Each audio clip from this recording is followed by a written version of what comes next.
Hello everybody and welcome to another edition of Switch Gems, the series where we look at a variety of different games for the Nintendo Switch.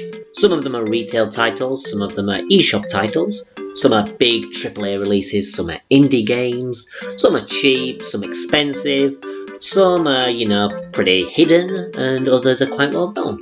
So there's quite a variety of stuff there, and hopefully there's something there for everybody. Right, as normal, we're not going to piss around, we're just going to jump straight into the action. The first game on my list is Time Recoil. Time Recoil is a top-down action game, very much in the style of something like Hotline Miami or Mr. Shifty, which I've covered on a previous episode.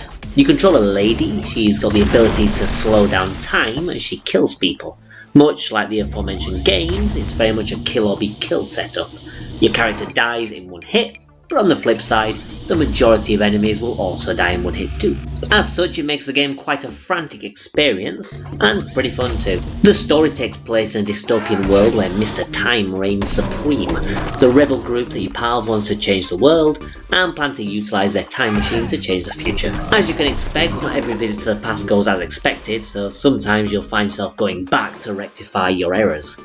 The story's kinda crappy, to be honest. It only really serves as a reason to travel back in time, which in itself is completely meaningless since all the environments just look the same anyway. Don't let that put you off though. Whilst the environments do look pretty samey, the gameplay hook is fun enough to keep you entertained throughout. It's fun and reasonably challenged, although it never gets as bastard hard as the likes of Mr. Shifty. This may or may not be a good thing depending on what level of challenge you're after. Her ability to slow down time temporarily also gives her some bonus abilities. You can do a supercharged dash that rips through walls and enemies, you can trigger an explosion of sorts to take out enemies, and you can even freeze time completely. The bonus abilities rarely feel particularly worthwhile, with the charge being the only truly useful move, but your mileage with them may vary. All in all, the game is a pretty fun experience. Whilst it may be nowhere near as good as like the Hotline Miami series, or even Mr. Shifty, it's still a fun experience for fans of those games. It's probably a little overpriced for the length and quality of the game, but it often goes on sale, so I'd keep an eye out on it and grab it on a discount when you see it. Next up is Sly Spy, or more accurately, Johnny Turbo's arcade Sly Spy, which is a port of the arcade game by Data East of the same name. It's a run-and-gun action game starring the secret agent Sly, who's basically James Bond in all but name. The plot's very Bond-like too, with Sly being tasked to take out a group of terrorists that have assassinated the president. Oh, and he needs to stop a nuclear missile from launching too. You can acquire a variety of different weapons through the journey, including pieces of the golden gun, which can kill in one shot, obviously. Data East really were trying their luck with copying Bond in this game. Anyway, if you run out of bullets, Sly will just, kick his opponents instead. It's not ideal due to the amount of enemies you'll face, but it's animated really well and kicking enemies is cool as fuck. The levels too are a lot of fun. There are a variety of different locations through your journey, various set pieces as well, including like a skydive and a motorcycle chase. It really wants you to feel like a super spy, and it does so rather well. The game's pretty tough, as you expect from an arcade game, but the Switch port gives you as many credits as you want, so you can just plow through with, infinite tries. I suppose kinda like a rich kid would have done in the arcades, I guess. All in all, it's a pretty fun experience. I think again, like with the last game, the price is probably a little bit too high, but the game's fun enough to replay again and again. If you dig these kind of classic arcade games, then it's totally worth it. If you're not madly into them, I'd say it's still worth picking up, but maybe on a discount. Moving from one arcade game to another, and we have quite a famous one, Outrun. It's actually the Sega Ages release of Outrun. Outrun's one of Sega's most beloved arcade racing titles, and for good reason. Started out in the arcades in 1986 and got ported to many home consoles, famous in the Mega Drive, but I would say that the best port to date was on the Sega Saturn.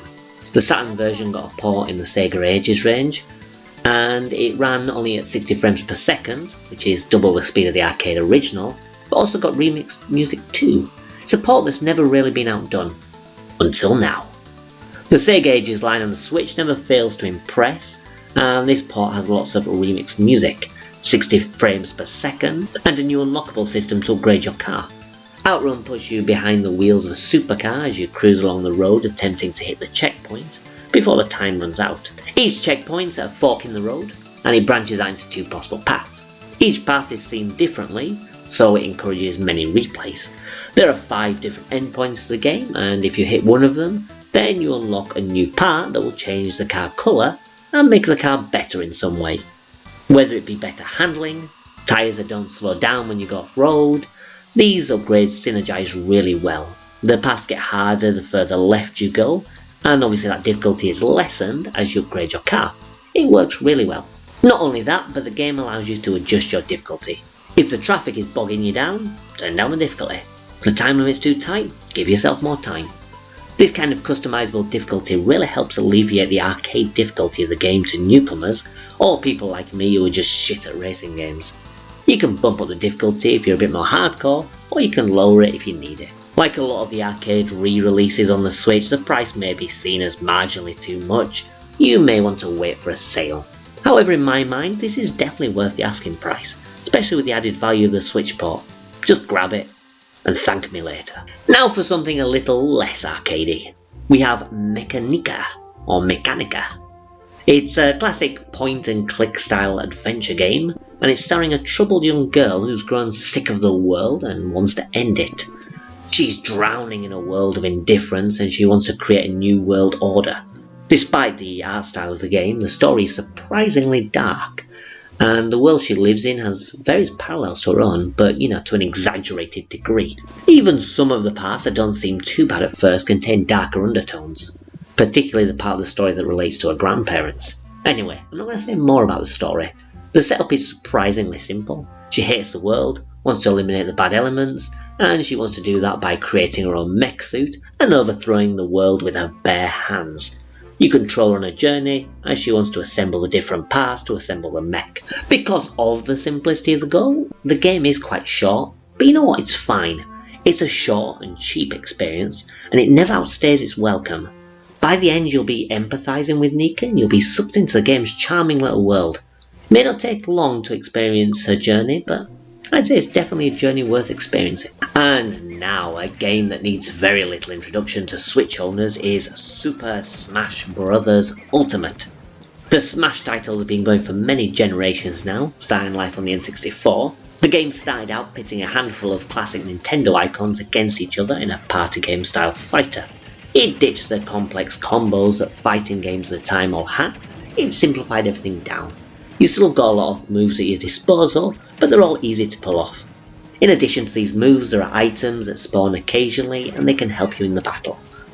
There's food that restores health, Pokeballs that summon a Pokemon, and so on and so forth. Whilst mechanically things have been tweaked with each game, the essence really has remained the same, but just expanded with each generation.